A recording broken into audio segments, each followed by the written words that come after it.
Hello, Crystal. Hello, Jessica Chapman. Hello, anyone else that's watching. Really, I've lost track at this point. So, this is a sad day. Anyway, this is my paperwork to sign over my rights. I have signed it. I will send it back. I have lined through all the mistakes on this form, and let me tell you right off the bat, Jesus Christ. Does anyone read these things? Okay, the first line is wrong. Something Wilson. Wrong name, not even my legal name, aka my legal name. That should be fixed to my legal name, hereby authorize, blah, blah, blah, blah. And then on the signature line, you fuck that up. You also put a non-legal name. Now, I don't know if you know this, but when I was in law school, and you can look that up too, I was studying to be a paralegal. I was doing very good. Contracts were my thing. Now, when you write something like this, it is very important that you use the person's legal name, because this is a legal document. And it's important. But, what do I know? And then, okay, so 2 mistakes on page 1. I'll put that aside. So here we are on the second page. More mistakes. Let me just line this out. This is wrong. Okay.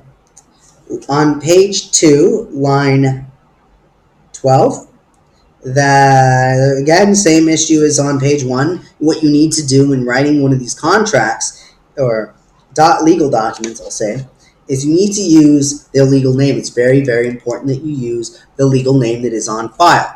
You can't just use whatever name you want on a document and then add AKA real legal name. You have to take the legal name. So I lined out that for you. On line 15, it asks for my address. I guess it's between 14 and 15. Kind of hard to tell on these, really. It says my address is, so I just wrote none of your concern, because it's literally none of your concern. You made another mistake here at, I guess you would say, line 15 and 16. This is the Indian ancestry. Now, I've sent you the registration rolls for my ancestor, who is on a registered tribe. I've sent this to you. Why this is even a question, I don't know. You marked, I am not of Native American ancestry. Well, I sent you the roll. Like, how do you not, how is this hard for you? You have a registration number. I lined that out for you. You did do something right on line 17. Yes, Evie is not a member or eligible for membership, and neither am I, just because of the blood dilution law. If you don't know what that is, go back to law school. Okay, page, 3. Okay, here we go. The final, well, this one's labeled page 3, but it really isn't. It's more page 4. So page 4 is mislabeled as page 3, but I'll let that slide. On the final page of this document, scroll down. You made some more errors here. Let me just fix this for you. Again, it's very important when you do legal documents to put the person's actual legal name as appears in either court records or something like that, as it appears on their driver's license, DMV records. So what you could do for future references, I don't want to play attorney here, but you could request a DMV record. That's very common, and get the actual legal name, because that's what it is. So, or you could ask to see a driver's license. My driver's license has my actual legal name on it, because that's kind of how driver's license work. So line 8 and 9 are incorrect. I fixed that for you. Thought you spelled my name wrong.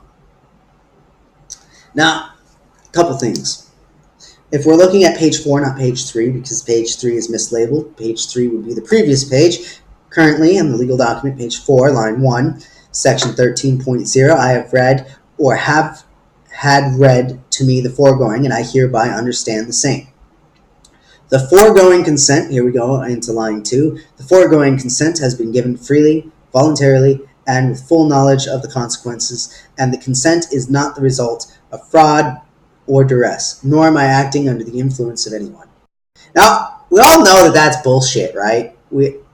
I'm not, this isn't a mistake in the legal document per se. I just wanted to point out the humor, or irony.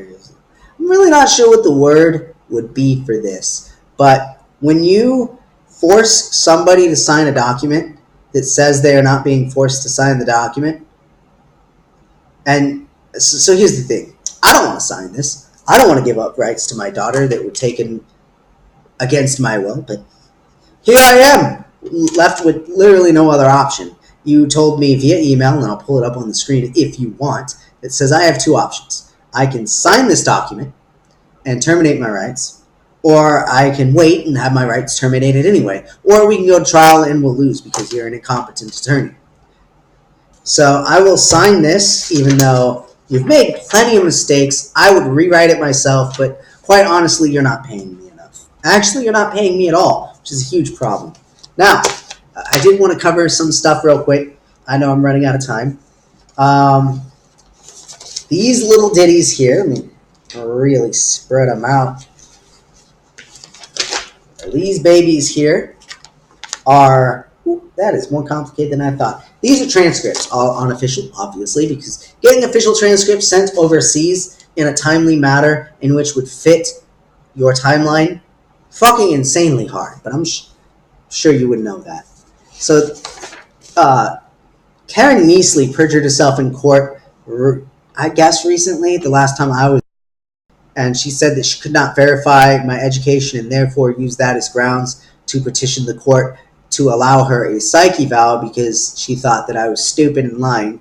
But she could have asked for the transcripts, but I offered to give her the degree instead, and she said no. She just wanted their phone number, which she never called, but that's a story for another time. So this one's my favorite. This one's Penn Foster. I'm not going to go through all of them, but I'm going to show you most of them. Penn Foster Career School for Private Investigation. So here I learned investigation strategies, how to write reports, how to investigate documents, fingerprints, interrogation techniques. So this came in really handy actually because due to this education, I was really able to find all the lies that CPS was going on about. Here's another one. This is the one I gave Karen Neasley, and she just kind of fucked it off. This is for my associate's degree for was it healthcare administration, because I figured why not have front end experience as well as back end experience. There's a decent amount of hours on here, almost 1,000 credit hours. I'm really impressed with that. I really like that. This one's basic. This one's just my high school transcript. 2-page, nothing special about it. This one is also a personal favorite of mine, even though I didn't exactly do as well as I should have because this was my first venture into college. This was ITT Tech for my associates in computer networking systems. Sorry, I got a D, and then the rest are A's and C's. So I was your average student, nothing particularly special. Now this is my doctorate degree stuff, transcripts. Biochem 1, Biochem 2, gross anatomy and physiology with lab, counseling, physiotherapy. We've got, I'm just going over a couple, not all of them. I actually like the biochem personally and clinical practicum. So yeah, all these are here. This is about 7 pages of proof that Karen Neasley perjured herself in court, but don't worry about that. It's not like you're an attorney and you're supposed to uphold the law. So the paperwork you asked for is signed. I'm sure you're wondering about this lovely shirt that I'm wearing. This is actually a really good school that I like. It's called University of Michigan School of Medicine. Medical school. That's how it's listed here. Sorry about that. So I am enrolled at University of Michigan. It's a very good school. I'm very happy with their curriculum. And I am studying thoracic oncology, and I am also studying human neuroanatomy. Not that it really matters at this point, but give them a call, tell them I said hi. As for the other stuff on here, after this video, if you want to verify my education, I have gone ahead and I have put a privacy block on all these schools. So the only way you are going to be able to verify my transcripts here is by getting a written permission from me. And then you have to show that written slip to the school. And the school's going to keep that on record.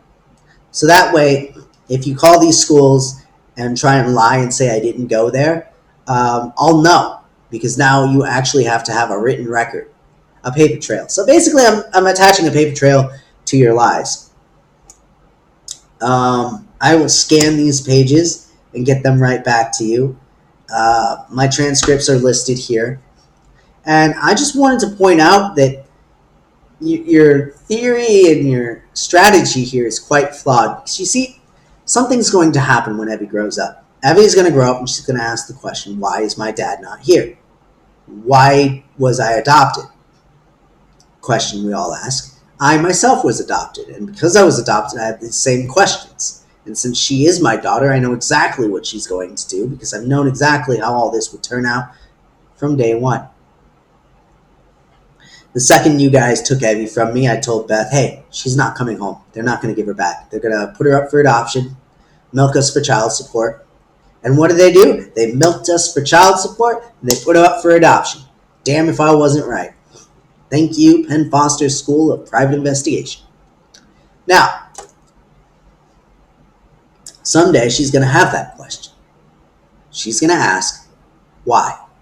And when she asks that question, and she finds out about all this evidence, the fact that CPS's case came up unfounded, the fact that you guys lied, the fact that you guys perjured yourself, I know it won't affect you much because you don't give a shit. And on top of not giving a shit, it's just not going to affect you that much. But you know who it will affect? Her adopted family. Now, bless them, they're nice people, I'm sure. But they don't know all these lies. I'm sure that CPS didn't tell them, hey, yeah, so what we did was we took Evelyn away from a perfectly safe and loving home. We lied about what we found. And then when we said we found nothing, we kept her anyway and gave her to you. We lied under oath so that he couldn't get her back. And we went from there. So you got your new daughter because we stole it from somebody else, lied about everything that happened, and we're just like, yeah, fuck it, money. What do you think is going to happen when she hears that, when she sees all this evidence, and every document you have ever sent me, every lie you have ever sent me, I have saved, I have uploaded, and actually, you can have it checked out under this video. So someday, she's going to hate her adopted family because they allowed her to be taken away on a lie. She's probably going to hate you guys too, but I mean, realistically, like I said, what really is that going to affect? So, on that note, you win. I lose. I get it.